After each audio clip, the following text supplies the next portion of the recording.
नमस्कार आदाब, न्यू विदर्भ स्वदेशी न्यूजमध्ये आपले सर्वांचे स्वागत। नांदुरा प्रतिनिधी सय्यद इम्रान यांची रिपोर्ट।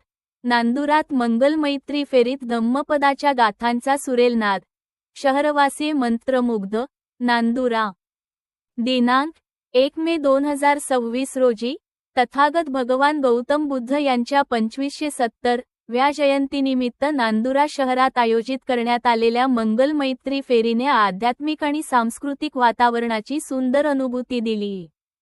या फेरीत सुमधुर आवाजात सादर करण्यात आलेल्या धम्मपदाच्या गाथांनी शहरवासियांना अक्षरशः मंत्रमुग्ध केले।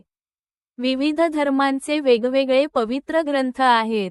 हिंदू धर्माचा भगवद्गीता, इस्लाम धर्माचा कुराण, ख्रिश्चन धर्माचा बायबल आणि शीख धर्माचा गुरु ग्रंथ साहेब याप्रमाणेच बौद्ध धर्माचा पवित्र ग्रंथ त्रिपिटक मानला जातो। या त्रिपिटकाचे सुत्तपिटक, विनयपिटक आणि अभिधम्मपिटक असे 3 प्रमुख भाग असून त्यातील सुत्तपिटकातील खुदक निकायामधील धम्मपद हा ग्रंथ मानवी जीवनाच्या कल्याणाचा मूलमंत्र देणारा मानला जातो। याच धम्मपदातील गाथांचे प्रभावी आणि हृदयस्पर्शी वाचन जयंती उत्सव समितीचे अध्यक्ष तुकाराम रोकडे, भारत साळवे तसेच पत्रकार संतोष तायडे यांनी केले।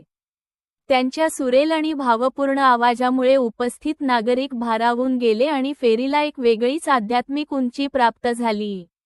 मंगल मैत्री फेरीचे विशेष वैशिष्ट्य म्हणजे येथे अनावश्यक गर्दी न करता शांततेत आणि शिस्तबद्ध पद्धतीने कार्यक्रम पार पडला।